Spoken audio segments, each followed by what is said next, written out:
Hey everyone, welcome to Dave's Bonsai. On today's episode, the tree that when I went to go visit my friend Mike, I said I want that one.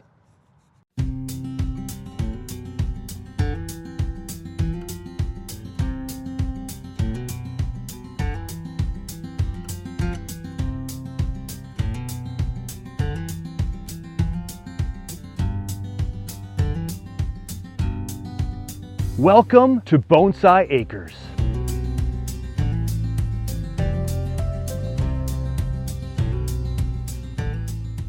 Welcome everyone to the backyard outside the PSGF where the sun is now tucked behind a few clouds on a glorious day. We came very close to 70 today, I believe. I didn't check officially. And I have a tree here that, as I mentioned in my last video working on Mike's Chinese elm, I said there was a tree that I was maybe saving the biggest and best for last. I looked at this trunk, and this is how you buy bonsai, right? If you're ever at a nursery store and you're looking at trees and you like the tree, the foliage, the size, there's a pretty thick trunk. Look at that trunk down below, right? Look at that nabari. This is where you spend most of your money, on the trunk of a tree, and you can grow the rest. This is a Taxus. This is a yew. I have two growing in my front yard that are probably maybe this thick and gnarly, and they do back bud, and a phenomenal tree. It takes a little while. Some of the cuttings that I have used in a kind of a forest planting, they're taking their sweet time to grow, so my experience seems to be a little slow. But there's a story behind this one.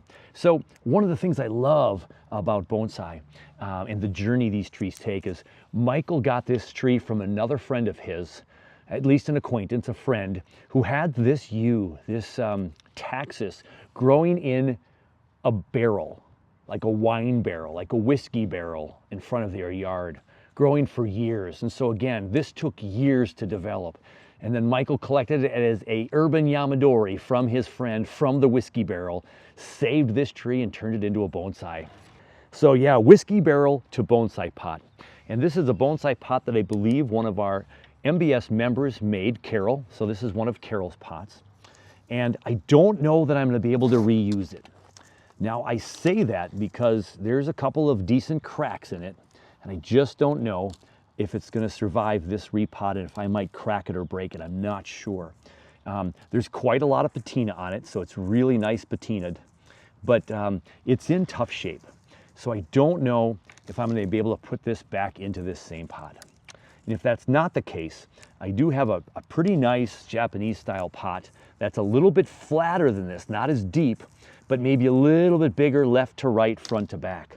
So it might be a little big for this tree, but I think this tree, with its grand size, now pretty much one of the biggest in my collections, needs a grand pot to show it off.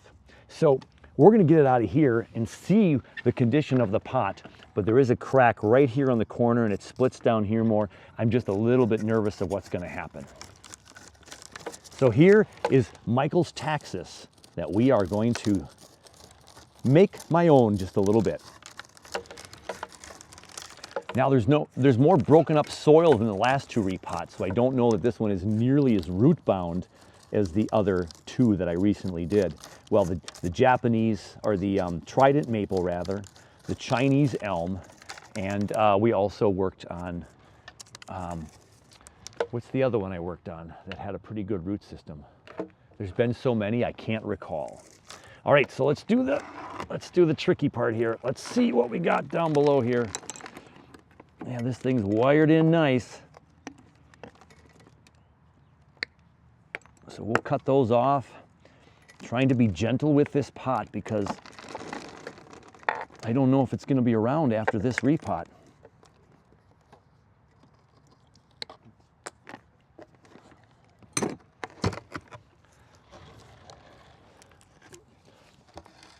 Oh, there we go.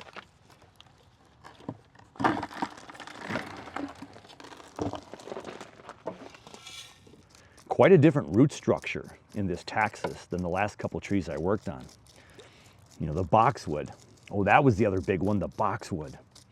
So the boxwood had all those fine feeder roots, so thick, unbelievable. And now this one has some bigger, thicker roots. They're not as fine.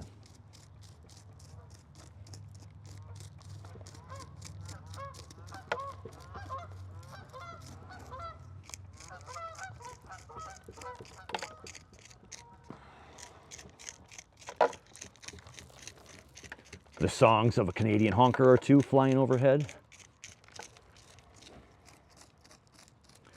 Yeah, so this is not as root bound by any stretch. We've got a lot of loose soil here, so I'll try to scoop up some of this soil. A lot of this soil is reusable, whether I use it on this tree again, which I might just reuse it.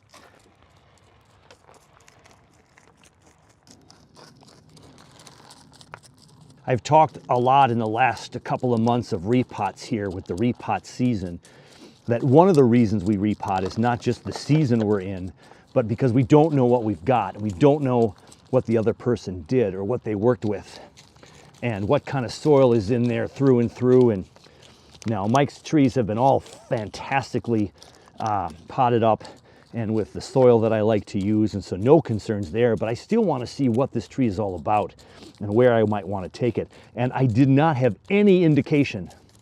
Mike didn't say a word, and it looks like he might have. Did he drill? Did he wire this through a root? He did. He wired this one through a root like we saw on another one of his trees. There you go. Drilled a hole through that root and wired it in there. I had no idea this had a hollow down here. Can you all see that hollow in here? If I have the right specimen for this tree in terms of a rock, this is screaming to me root over rock. Oh my gosh, this could be a really fun root over rock. Beautiful fibrous roots, just thicker than I'm used to seeing. And look at that hole in there, everybody. Look at that hole. My fist can fit in there. We're gonna go rinse this off in the pond, and we are gonna consider root over rock. I just rinsed it off in the pond, and you get a close-up view here, and you can see inside this tree, inside these crevices. Look at that. What a candidate for a tree to be hugging over a rock. Look at all of this space in here. That is fantastic. I gotta see if I have a rock that would fit this bill. Now, if I'm gonna make root over rock with that, I don't know if this pot is gonna be sturdy enough, strong enough to support all that heavy rock tree. Cranking it in there with wires, I might damage this pot. So right over here, I have my Japanese pile pot that I got from my friend William. And look at this pot. It's about an inch or two bigger, front to back, left to right, a tad shallower, but I think it'll fit in there beautifully. Let's take a peek. How's that for a pot?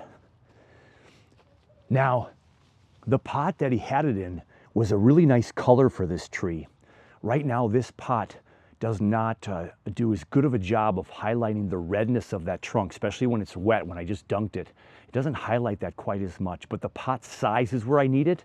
And I just don't know if the other pot is gonna work with the tenderness of it and the cracks in it. And I could raise that a little bit higher with a rock in there as well. Boom. Now, do we have the rock? So as I sit and ponder what might fit under here, one of the ways to make it work more is to cut this center root right here off. And that, certainly has a fair amount of roots on it. It splits off into a couple different directions down here, so that's good. We could just take that chunk off. There's a little root in there too that I just don't know is needed. There's a root growing straight off the bottom, and I'm wondering, okay, we take that off. And let me see if I can get in here and so now I can see the camera lens through here. We have a big hole in there. Now, originally I thought this is the kind of rock you need for something like this, but it'll never get tucked in there. This has a roundness to it that they could hover around, but it'll never get in there. This one's kind of a cool color rock, and it has some similar colors to the trunk of the tree, but again, I don't know how that sharp angular thing is going to go in there. So that's kind of tough. So I got a smaller round one, and that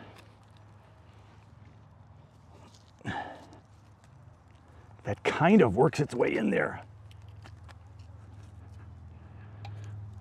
But it doesn't fill up all the gaps quite as much, but boy, is that kind of fun. Possibility. I have this longer gray rock that would fit in here and cradle in here even better, perhaps.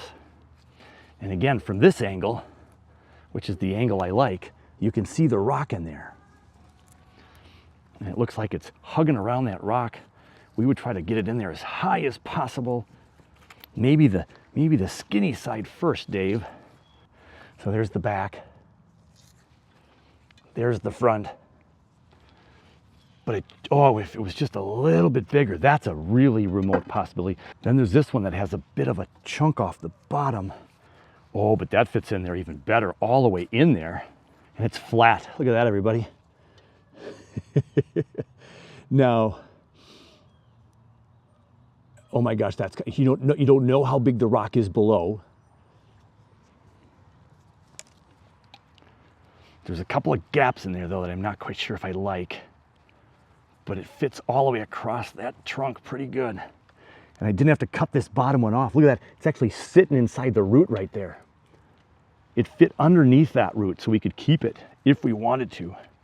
That is pretty fantastic. Now it's not as light colored of a rock. We'd want to see more light in there. And this one I don't think is big enough either, but it's gonna sit in there and hug in there. So much nicer than the other one. And so the way it sits in there, this one right here, it gives you the illusion. And it's a lighter colored rock, you can see it better. It comes up and it shows the rock there. It's kind of hidden back there. Too bad it's not more bulky there. And look at this side, everybody. Look at how that just pokes out of those two roots right there. And this just got kind of gnarly and buckled up, but look at that. Too bad it just can't come here a little bit more. I think regardless of what happens with this right here, this root has been trimmed away, this bottom one. So we're gonna go ahead and look at how many roots I'm only losing. We're working on this piece right here, trying to get that clump off of here. So this branch splitter is phenomenal for what I'm trying to do right now. There's so much leverage on this thing and power that I'm able to get in here and get rid of some of this root. Ooh, that was a big section. All of that was on that tiny root. Got some more dangly roots there. Those are fine. I think we can trim this a little bit more. Even more a candidate now for root over rock. Now look at that. We can see the rock. And look at this root hug around the backside, and this root, it just fits in there so much better, and then that'll be covered with soil, and you don't know how big that rock is. I think that's the winner. Wires are in place, bigs on the bottom, a big mound of dirt. I'm trying to put the rock inside the placement that I really thought was killer from 3 of the 4 angles. I think it's something like this. Because it's got to look right. I have one shot at this. Now this root really splays over the rock really well. This comes on the front end. You can't see where it disappears. There it's a little higher off the root than I liked. And this back here is a little bit pushed. There, look at that. See, now that fits over that part really, really well. Right there, right there. And this side is just a little bit less prominent where those roots go. Yeah, that's pretty fantastic. I think more like that. I do see this as the front of the tree because of the swoop in here and not back here. So I want to see that rock sit by those roots really, really nice there on that side and that side. In the back, there's some gaps, but I don't mind that as much. Now, I didn't trim a lot of these roots, so I'm going to go back in here now. I'm going to trim off some of the tips of these roots. Give this chance to ramify and grow in this pot. There we go. There's a big, long section of roots right here. And those will tuck in the pot real nice.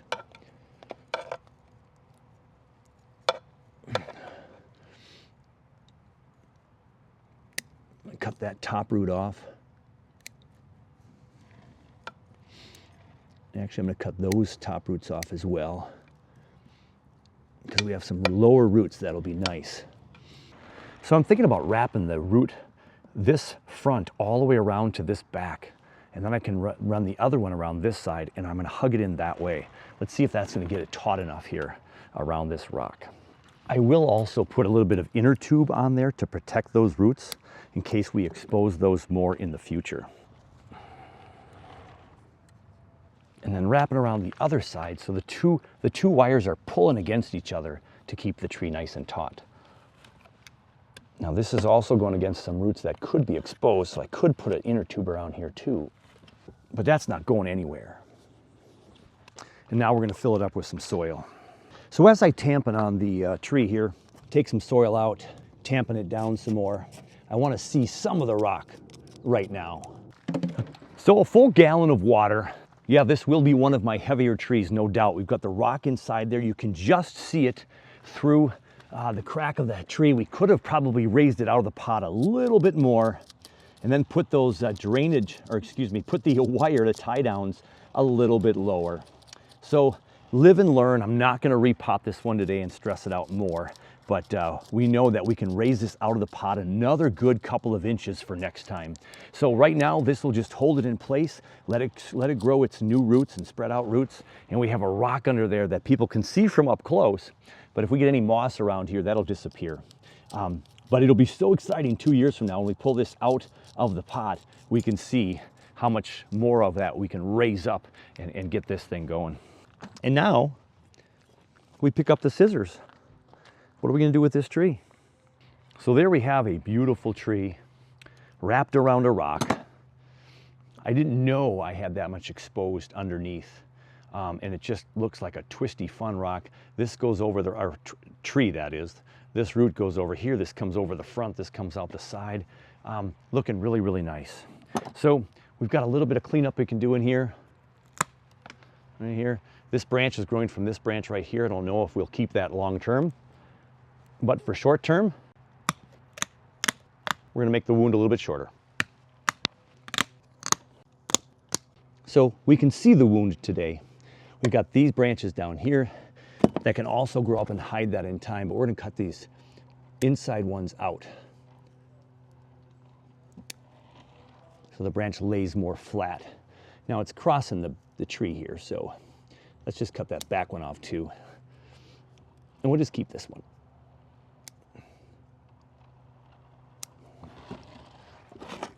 All right, so a little cleaner. This could come up and hide this a little bit. We can go ahead and see what this guy's going to do over time. He's a really long straight branch with this big plumage up here. So when this was chopped here, look at all the growth right there. So that tells me that if I chop it down here, I can get some more growth. Most evergreen trees, when you cut too much green off though, you can lose the branch. So I'm not going to cut everything off for fear that I might lose too much. But what I will do is I will trim it back so we can hopefully send some more energy down below where we want it and get some back budding. We would love some back budding in here. This branch could entirely go away someday. We'll cut this inside section off. We've got some fun branches in here. We just have too many of them. And we're always trying to go down into twos. This goes to right now this branch over here, and then over here. This one right here might go in the future, but let's keep it for tonight. And shorten this down here with all the branches growing all those different directions. We can choose branches later. This one right here, we don't need. This one we're going to shorten. This one we're going to shorten.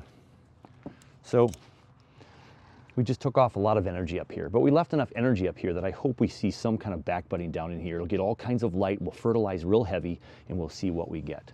We will lose some of those branches eventually. All of those are not going to stay, if any of this stays at all. Okay, we go back to this back branch. It's coming at us a little bit. We'll take that branch off. And it's in the background. We can see it though. There's back budding down there. This might be a branch that, again, for today, we just bring it back down a little bit into size.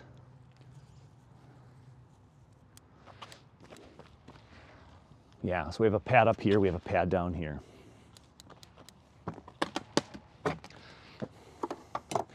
Now this has a funky curve this way and then it goes back that way, which is nice, but we have this old dead branch here. So let's whittle away at that. So we just cut that nub down. We can put some cut paste on that, shorten this one really drastically back over here to see where this branch takes off in the future, right here. 3 different directions it can go.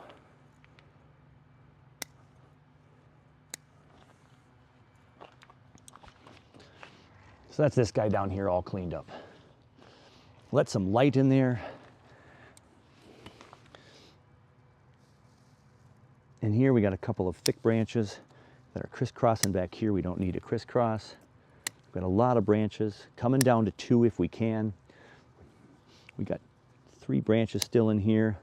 Now I just went down to 2. So 1, 2 back here. And this one's connected to this bush back here. And this bush back here is pretty thick. Don't know how much of it we're going to keep.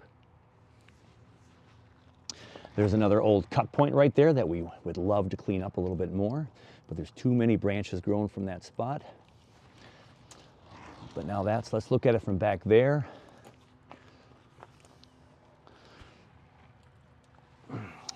Well, let's just shorten it first. Let's shorten it back here. We'll get this shortened here. We get that shortened here. That, and that. So you can't see back to that branch as much. But we got that all cleaned up and shortened up and compact tree, and we're going to have this explode this summer, right? And now for these branches over here, these two are kind of competing. You see how this one circles up this way and goes back that way, and so that one circles up that way too. They kind of look like similar parallel branches. I love this branch right here, but we're going to go ahead and we're going to clean up the directionality of some of these branches. Like this one right here I want gone. So we have more of a potential flat pad out here. So we're going to go ahead and get rid of this one as well, and this one's growing back on the trunk. So now we have this more as a flat possible pad. It does split into 2 there. It almost is 3, so we're going to cut that one off, and we'll leave that right there. Cut that one a little bit shorter, that one a little bit shorter. Okay? So they are growing up a little bit, but we can always lay that down a little bit, and we'll see what kind of back budding we get there. And there's an old branch back here. Let's get rid of that. And this nub isn't so bad. Well, we can clean that up just a little bit more.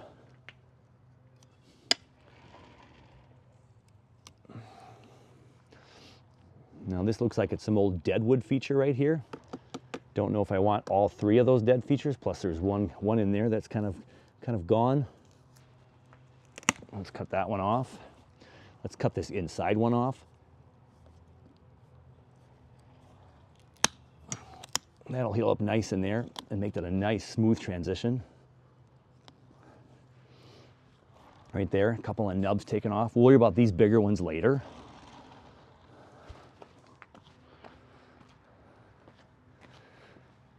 So we just have up here to contend with. So this is a big knob up here and all the branches grew back that way, which is unfortunate. But to maybe open it up just a little bit, let's cut that one off.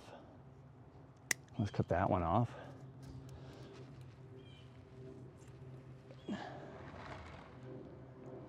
There's one in the back growing inside there. We don't need that one. It's just clouding up this area. So this all competes. We have this coming into this one, coming into this one. So that's just all too much noise over there. So I'm gonna go ahead and cut that one off right there and cut that one off right there. That's a little less competing right there. Let's go ahead and knock this one back a little bit more. Cut this tip off. There we go. And again, this may go someday completely. This right here. Too long and straight, no curves, and if we don't get back budding in here, we might lose this whole branch. It might become a gin of some sort. We'll see. And even this new little growth here should go, because if that grows and this grows, we're gonna have a big bulge in this area. So it'd be nice if I could cut this thick one off and let this grow, because then we'd have taper from thick to thin to thinnest right there. But this is a great big branch that has this little branch back here, everybody. Growing back there. This is growing inside the curve here, or inside to the trunk of the tree. We'll get rid of that. I think if we shorten this guy up to here. I don't know if I can reach in there with this concave or not. I think we can. Let's do that. Cut that nub a little bit shorter. And I don't even know if that branch is needed now, but if we ever lose this whole branch, that's a really nice branch to have back there. So we're going to keep it. We're going to keep that and leave that alone and let that shoot out towards the back. And I still have up here in this mess. I don't know what to do with this guy up here. I think we just have to take the bold move to cut that off right there. And we're going to shorten this guy right here. We're going to shorten off the tip right there. This grows at us, so we'll cut it so it kind of splits out a little bit more. We'll shorten this guy and this guy up. And then we have this one back here. Well, this again is competing, so let's take that off.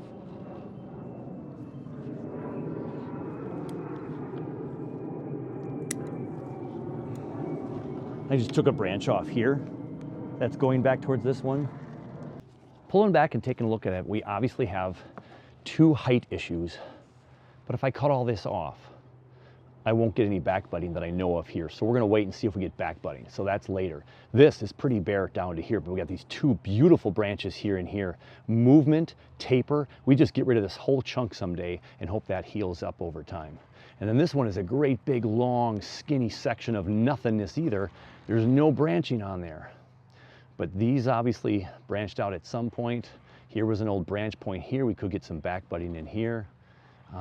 Yeah, that's a bit of a mess back there. It's a little tall, but you know, this is one of those where we have to think about the future of this tree. We can't think about it just today, but we can always compact our trees and make them shorter. Cut them down so we go to those 2s from 3s, like the boxwood did such a good job of doing that. There we go. And now if this filled out a little bit right here, we'd almost have our bit of a conical shape here, just a little bit. This is kind of hollow right now, but because we opened all this up, this will get all kinds of sun, and this will push up into be a really a decent tree maybe in just another year or two. We have really long sections of this tree that we have to work with. But right now, we've got it in a pot, we've got it over a rock, we've pruned it back, we're gonna let the sun do its thing, fertilize it like crazy, and we'll see where we can go next with this tree. Yeah, there you go, Mike. There's the big one. That is the one that I saw and I said, I want that tree. And I have this tree now over a rock. It's too bad we can go ahead and see the wires on here to hold this thing in place, but that's okay. Even in time, we could cut this thing off after a year of growth and just cut those wires off because it's just gonna be in the pot heavy and the roots will be growing out and spreading out towards the edges of the pot. We'll pull it up a little bit higher the next time we repot to see more of that rock. We cut back pretty heavily, about 50 to 60% of the green, but left green on every branch that we kept. We'll let some light in here, fertilize, and we'll see what happens with back budding and more growth this year. Well, when you're here next, Mike, you can come in my backyard and we can check out the Taxus. That's gonna be it for another one though, everybody. So take care of you, take care of your bonsai, and we will catch you on the next one.